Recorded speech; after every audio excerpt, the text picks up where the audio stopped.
ಪ್ರತಿ ವರ್ಷ ಮೀನ ಸಂಕ್ರಮಣದಂದು ವಿಶೇಷವಾಗಿ ಸೂರ್ಯನ ರಶ್ಮಿಯು ದೇವಿಯ ಬಿಂಬಕ್ಕೆ ಸ್ಪರ್ಶಿಸುತ್ತಿರುವ ರಾಜ್ಯದ ಏಕೈಕ ದೇವಸ್ಥಾನ ಎಂದು ಪ್ರಸಿದ್ಧಿ ಪಡೆದಿರುವ ರೈಲು ನಿಲ್ದಾಣದ ಬಳಿಯ ಕಾರಣಿಕ ಕ್ಷೇತ್ರ ಲಕ್ಷ್ಮೀದೇವಿ ಬೆಟ್ಟದ ಶ್ರೀ ಮಹಾಲಕ್ಷ್ಮೀ ದೇವಿಯ ಬಿಂಬಕ್ಕೆ ಮಾರ್ಚ್ 14ರ ಮೀನ ಸಂಕ್ರಮಣದಂದು ಮುಂಜಾನೆ ಸೂರ್ಯರಶ್ಮಿಯ ಸ್ಪರ್ಶವಾಯಿತು.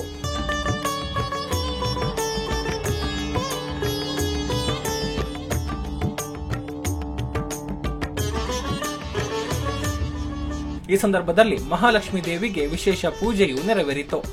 ಬೆಳಗ್ಗೆ 7 ಗಂಟೆಯಿಂದ 7:30ರ ಸಮಯದಲ್ಲಿ ಕ್ಷೇತ್ರದ 3 ಬಾಗಿಲುಗಳನ್ನು ದಾಟಿ ಬರುವ ಸೂರ್ಯನ ಕಿರಣಗಳು ಗರ್ಭಗುಡಿಯಲ್ಲಿ ನೆಲೆಯಾಗಿರುವ ಮಹಾಲಕ್ಷ್ಮಿಯ ಬಿಂಬದ ಮೇಲೆ ಸ್ಪರ್ಶಿಸಿದೆ. ಈ ಸಂದರ್ಭದಲ್ಲಿ ಕ್ಷೇತ್ರದ ಧರ್ಮದರ್ಶಿ ಐತಪ್ಪ ಸಫಲ್ಯರು ದೇವಿಗೆ ವಿಶೇಷ ಪೂಜೆ ಸಲ್ಲಿಸಿದರು.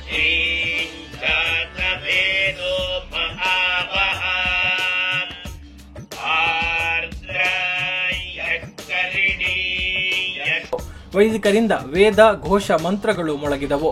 ನೂರಾರು ಮಂದಿ ಭಕ್ತಾದಿಗಳು ಈ ಅಪೂರ್ವ ಕ್ಷಣವನ್ನ ಕಣ್ತುಂಬಿಕೊಂಡು ಪುನೀತರಾದರು. ವರ್ಷದ ಕೊನೆಯ ಮಾಸವಾಗಿರುವ ಮೀನ ಸಂಕ್ರಮಣದಂದು ಸೂರ್ಯ ತನ್ನ ಪಥ ಬದಲಿಸುವ ಮಹತ್ವದ ಘಟ್ಟ. ಮೀನ ಸಂಕ್ರಮಣದಂದು ಸೂರ್ಯನ ರಶ್ಮಿ ದೇವಳದ ಗರ್ಭಗುಡಿಗೆ ಸ್ಪರ್ಶಿಸುವುದು ಪುಣ್ಯ ದಿನವಾಗಿದೆ. ಮೀನ ಸಂಕ್ರಮಣ ದಿನ ಗರ್ಭಗುಡಿಯಲ್ಲಿ ನೆಲೆಸಿರುವ ದೇವಿಯ ಬಿಂಬಕ್ಕೆ ಸೂರ್ಯನ ಕಿರಣಗಳು ಸ್ಪರ್ಶಿಸುವ ರಾಜ್ಯದ ಏಕೈಕ ದೇವಸ್ಥಾನ ಇದಾಗಿದೆ.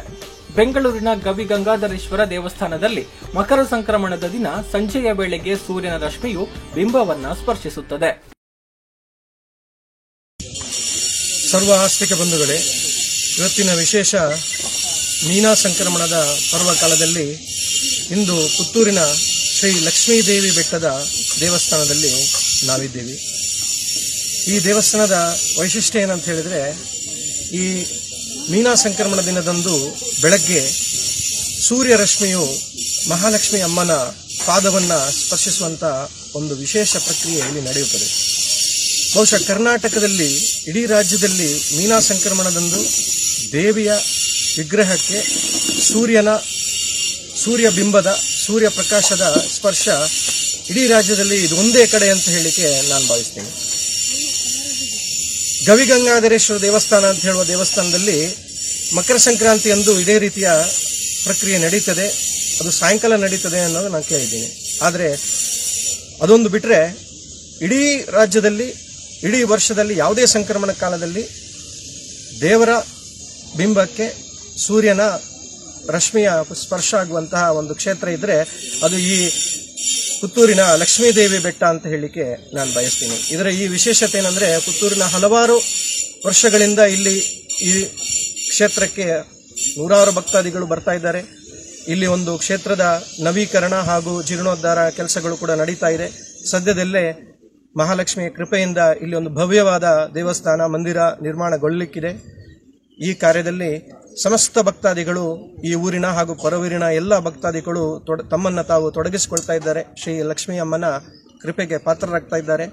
ಇಲ್ಲಿ ಇರತಕ್ಕಂತಹ ಕಾರಣಿಕ ಮಹಿಮೆಯನ್ನ ಭಕ್ತಾದಿಗಳು ತಮ್ಮ ಜೀವನದಲ್ಲಿ ಕಂಡುಕೊಂಡು ಕೃತಾರ್ಥರಾಗ್ತಾ ಇದ್ದಾರೆ ಅಂತ ಹೇಳಿಕ್ ಬಯಸ್ತೀನಿ.